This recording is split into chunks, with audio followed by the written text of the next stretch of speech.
Hey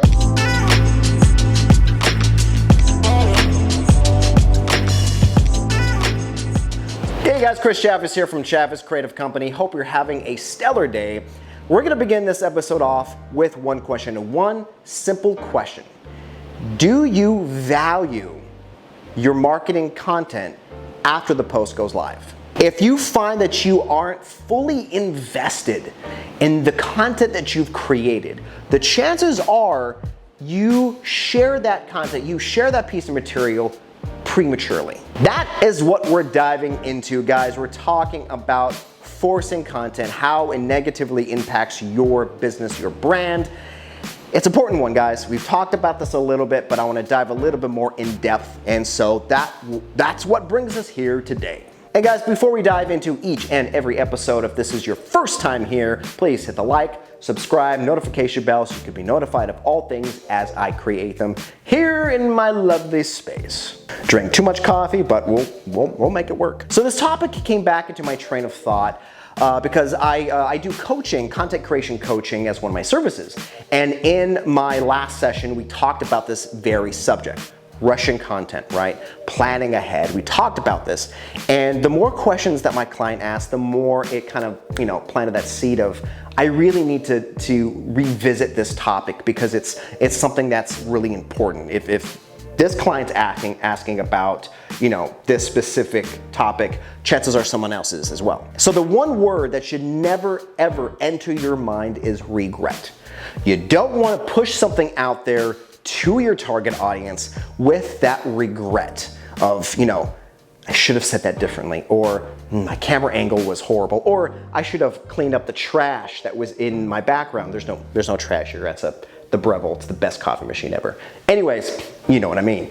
You don't want to have that regret. So what do you do if you actually have found yourself regretting what you've created and you felt you've rushed it? What do you do to correct that? Let me give you some examples, some personal examples.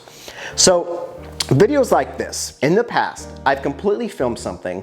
I've transferred the video onto my computer, start to edit the video. I get a little rough cut of it. I watch it and I pick something out. I'm like, ooh, Chris, that makes no sense. Or Chris, that's completely opposite of what you were trying to say. And so what I'll do is I'll get my gear back out and I'll re-record it. And that's the beauty of video. If there's something that doesn't work, if there's something that just is off, stop the video, re-record it. Here's another example. The opening, right, of this episode, this specific episode, I did 3 times. Simply, I got the wording wrong in how I wanted to propose that beginning question.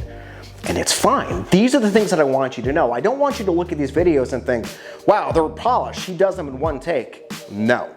Sometimes it'll happen, but usually it takes several takes on certain things because I'm just not getting the right wording out or, phrasing or examples. Planning ahead really does help. And so here's another little example.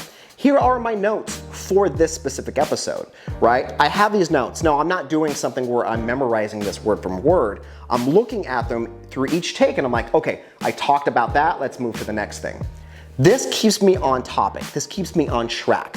So that way what I'm saying makes sense to the things I'm trying to educate you guys on. And the thing about this is I'm slowing down. I'm not like saying something, okay, got it. Saying something, got it. I'm slowing down. I'm making sure what I wrote as my notes are reflective for the topic. And if something doesn't sound right, like I said, I'll stop it, re-record it, but I'm slowing down. I'm paying attention to the words that I'm saying.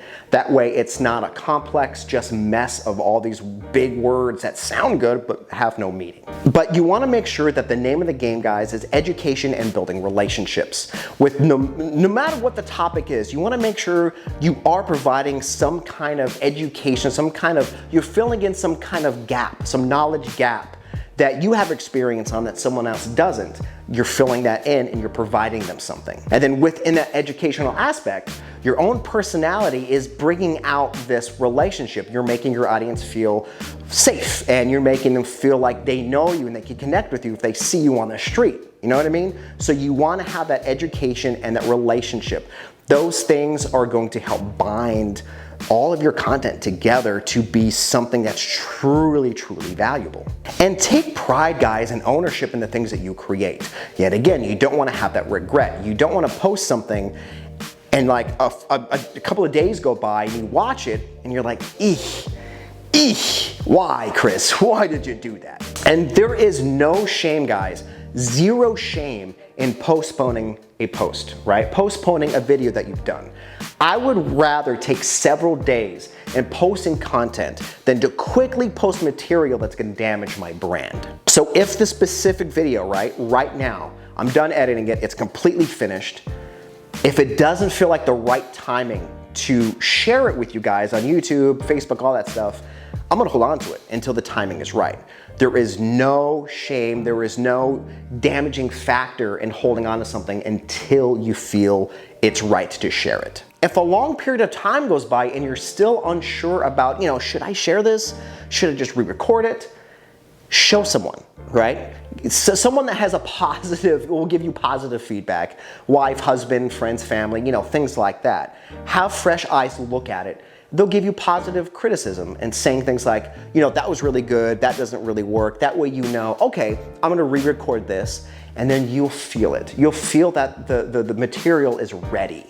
And then to be able to post it out and you'll feel proud about crafting this short little video that you put your heart and soul into. But guys, the name of the game is patience, consistency, education, and relationships. Keep those in the back of your mind. So like I said, so that it'll help you to craft these educational moments to fill in the gaps of your audience. But guys, that is it. Thank you so much for hanging out with me.